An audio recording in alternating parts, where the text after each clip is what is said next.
ساری تقریر دینا وہ اشعار کی سر وَأَنْتَ لَمَّا بُلِدْتَ أَشْرَقَتِ الْأَرْضُ وَضَاءَتْ بِنُورِكَ الْأُفُقُ فَنَحْنُ فِي ذَلِكَ الضِّيَاءِ وَفِي نُورِهِ سُبُلُ الرِّشَادِ نَخْتَرِقُ حضرت عباس کھڑے ہوئے عرض کی بھی حضور اجازت ہوئے تو میں بڑی نعت پڑھا نبی کریم علیہ السلام نے فرمایا چاچا پڑھ اللہ تعالیٰ تیرے منہ سلامت رکھے حضرت عباس کھڑے ہوئے حضور کی موجودگی کے اندر حضور کی نعت پڑھنی شروع کی تھی ایک لاکھ صحابہ کرام کا اجماع ہے حضور خود موجود نے حضرت عباس نعت پڑھنے لگے نے نعت کے پیچھے ہو کرن والا نعت پہلے سنگیاں رکھے جانے والا حضرت عباس پڑھنے والے نبی پاک سنن والے نے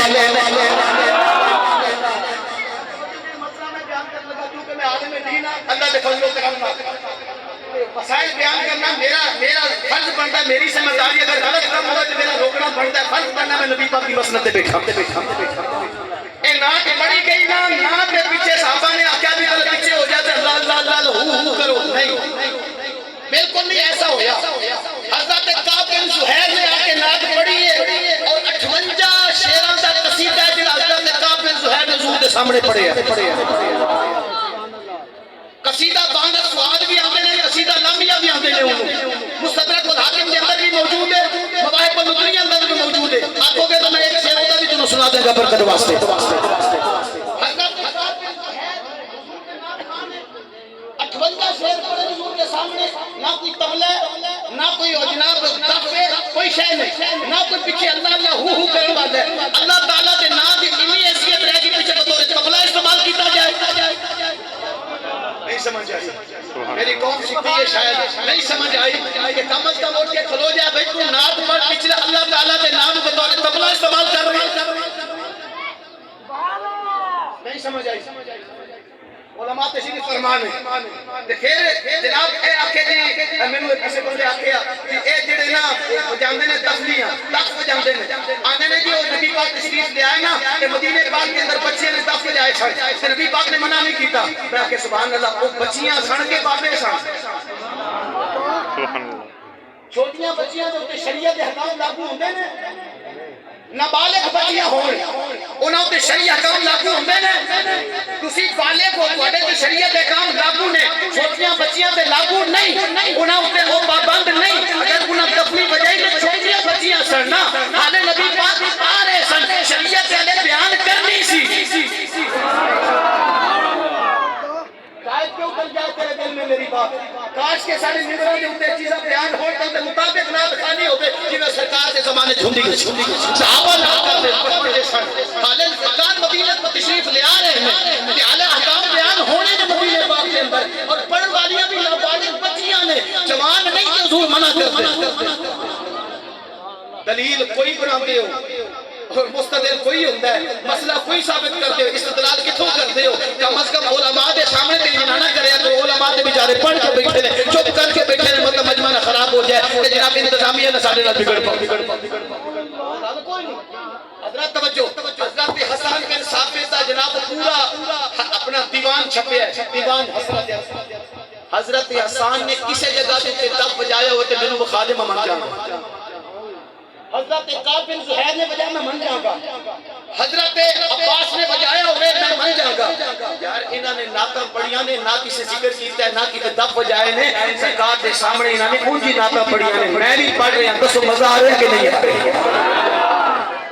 حضرت عباس پڑھنے والے وَأَنْتَ لَمَّا بُلِدْتَ أَشْرَقَتِ الْأَرْضُ وَضَاءَتْ بِنُورِكَ الْأُفُقُ فَنَحْنُ فِي ذَلِكَ الضِّيَاءِ وَفِي نُورِهِ سُبُلُ الرِّشَادِ نَخْتَرِقُ آخیا جدوں تسی حضور پیدا ہوئے سو وَأَنْتَ لَمَّا بُلِدْتَ جدوں تہاڈی ولادت ہوئی سی جدوں تسی پیدا ہوئے سو جدوں تہاڈا میلاد ہویا سی جدوں تسی دنیا تے تشریف لے آئے سو ہویا کی سی اشرقت الارض زمین ساری دی ساری روشن ہو گئی سی وَضَاءَتْ بِنُورِكَ الْأُفُقُ تہاڈے نور دی روشنی نال آسمان دے کنارے بھی روشن ہو گئے سن حضور فَنَحْنُ فِي ذَلِكَ الضِّيَاءِ وَفِي النُّورِ سُبُلُ الرِّشَادِ نَخْتَرِقُ حضور اسی اسی روشنی دے اندر اپنی ہدایت یا منزلہ پہ طے کرنے او روشنی جڑی تہاڈے آن نال ہوئی سی اسی او دے اندر چل کے ہدایت کے راستے پہ طے کرنے ہیں ہدایت عملہ پہ طے کرنے ہیں حضور کے سامنے حضور کی ولادت کا ذکر ہویا میلاد پڑھیا گیا اس دن تشریف آوری پڑھی گئی حضور نے منع نہیں کیتا کہ جی میلاد کتنے لکھے ہے میلاد کنے منایا ہے کہ آمد نو بکھاوا سلامت ہون اپنی کتابوں کے اندر دیکھ لو جی اگر تھوڑا تعلق دیوبندیاں دے نال علماء دیوبند کے سرخیل خلاف علامہ شریف علی تھانوی دی کتاب نشر الدین اٹھا کے دیکھ لو صفحہ نمبر 16 سے روایت لکھی ہے اگر تھوڑا تعلق اہل حدیثاں دے نال بے شک مینوں کوئی اعتراض نہیں ہر کوئی جواب اپنا دے گا اپنے امام دی کتاب الشمامۃ الانبریہ من مولد خیل دریا صفحہ نمبر 10 میں دیکھو روایت لکھی ہے روایت بیان کرنے والے حضرت عباس نے حضور موجود نے حضور کا میلاد حضور کے سامنے حضرت عباس نے پڑھے آئے انت لما ولدت اشرقت الارض حضور جدوں تسی پیدا ہوئے جدوں تہاڈی ولادت ہوئی سی زمین ساری دی ساری روشن ہو گئی سی آسمان دے کنارے تہاڈے نور نال روشن ہو گیا سی اعلی حضرت امام اہل سنت نے ترجمہ کیتا آپ فرماتے ہیں صبح طیبہ میں ہوئی بدکا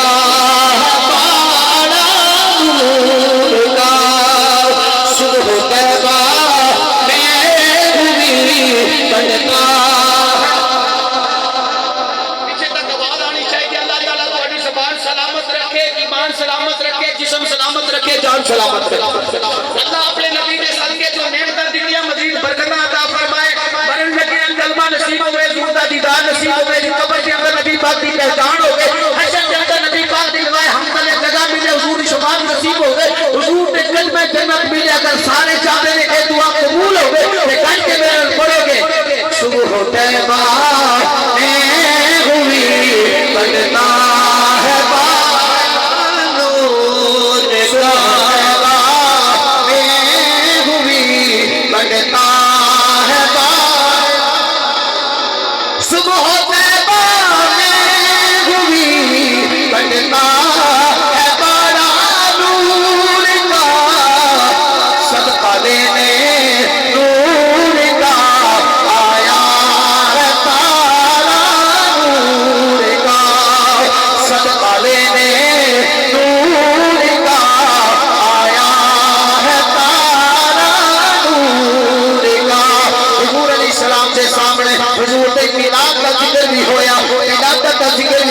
حضور کی قرآنیت کا ذکر بھی ہویا حضور سن رہنے خاموش رہنے اگر علماء مجھے فرمان دے میں ذرا خدمت میں مشکا شیخ عبدالحق مدثری پڑھنا چاہنا شرح نخبۃ الفکر حافظ بن حجر اسقلانی کے اندر موجود ہے تفسیر و مصطلح الحدیث کے اندر ڈاکٹر طعان نے لکھے ہے حدیث ایک صحیح طور پہ تین قسمان ہیں حدیث قولی حدیث فعلی حدیث تقریری حدیث قولی ایوان دینے حضور نے کوئی کم کہہ دیتا میرے صحابہ انج کرو حدیث فعلی انوان دینے حضور علیہ السلام نے کوئی کم کر کے آکھیا ہوئے صحابہ انج کم کرو اور حدیث تقریری توجہ کرو گے حضور کے سامنے کسی صحابی نے کوئی کم کیتا ہے یا کچھ آکھیا ہے نبی پاک نے منع نہیں کیتا روکیا تو کیا نہیں بلکہ خاموش رہنے حضور نہ خاموش رہنا اس گل کی دلیل محدثی سے نزدیک کہ وہ کم کرنے والا بھی ٹھیک پیا کرتا ہے جو آکھیا وہ بھی ٹھیک آکھیا ہے یہ غلط ہوتا ہے کمرے والے نے روک چھڑنا